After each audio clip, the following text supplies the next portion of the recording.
मैं संघ हूं।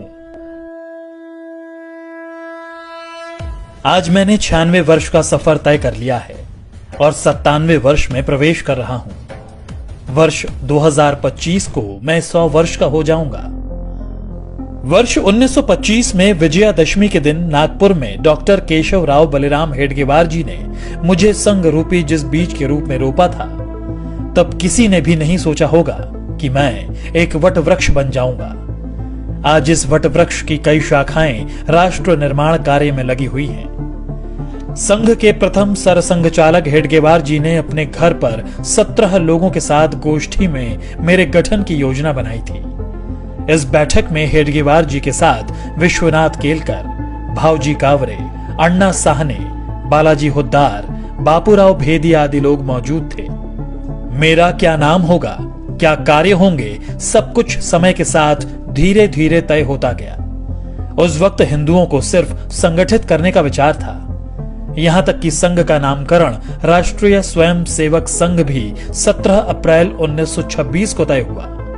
इसी दिन हेडगेवार जी को सर्वसम्मति से संघ प्रमुख चुना गया, लेकिन सरसंघ चालक वे नवंबर 1929 में बनाए गए। मेरे नाम के अस्तित्व में आने से पहले 3 नामों पर विचार मंथन हुआ, जो थे राष्ट्रीय स्वयं सेवक संघ, जरीपटका मंडल और भारतोद्वारक मंडल,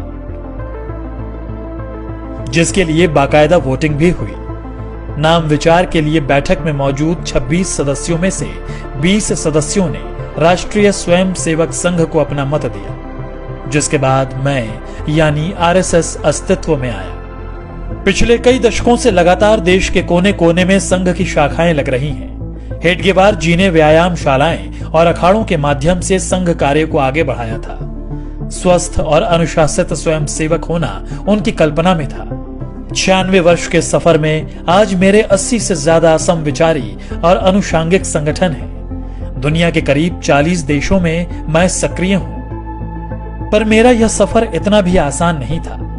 कई ऐसे मौके आए जब मुझ पर आरोप प्रत्यारोप भी लगे और यहां तक प्रतिबंध भी लगा दिया गया। इस दौरान स्वयं सेवकों के साथ दुर्व्यवहार भी हुआ, लेकिन हम स्पष्ट थे क्योंकि हमारा लक्ष्य स्पष्ट था। हम सम और विषम परिस्थितियों में एक समान बढ़ते रहे क्योंकि लक्ष्य बड़ा था। संघ के विरुद्ध दुष्प्रचार के बावजूद समाज का एक बहुत बड़ा वर्ग ऐसा भी था जो संघ के समर्पण को देख रहा था और समझ भी रहा था। यही कारण था कि जिस परिवार को संघ के स्वयं सेवकों की मदद किसी न किसी रूप में मिली, वह सदैव के लिए संघ का हो गया। मैं तो अपने कार्य पथ पर अपने स्थापना के साथ ही निरंतर चलता रहा। आजादी मिली, लेकिन विभाजन की विभीषिका के रूप में दर्द भी मिला। रास्ते कठिन थे, मगर मैं रुका नहीं। अपने राष्ट्र और सनातन सुरक्षा के लिए मैंने तब भी 3000 कैंप्स लगाए और अपने बंधु भगिनियों के साथ चला। वर्ष 1962 में जब चीन ने धोखे से देश पर हमला कर दिया, तब मेरे परिवार के स्वयं सेवकों ने बखूबी अपना राज्य धर्म निभाया और जान पर खेलकर सरहदी इलाकों में रसद पहुंचाने में सेना की मदद की। इससे प्रभावित होकर तत्कालीन प्रधानमंत्री नेहरू ने 1963 में गणतंत्र दिवस की परेड में संघ को आमंत्रित किया। स्वयं सेवकों ने उस गणतंत्र दिवस की परेड में पूर्ण गणवेश के साथ भाग लिया और अपनी सादगी सात्विकता से सबको अवगत कराया था। इसके बाद वर्ष 1965 में पाकिस्तान से युद्ध के दौरान भी स्वयं सेवकों ने महत्वपूर्ण भूमिका निभाई। तमाम विरोध और सभी कठिनाइयों के साथ संघ अपने पथ पर निरंतर आगे बढ़ता रहा।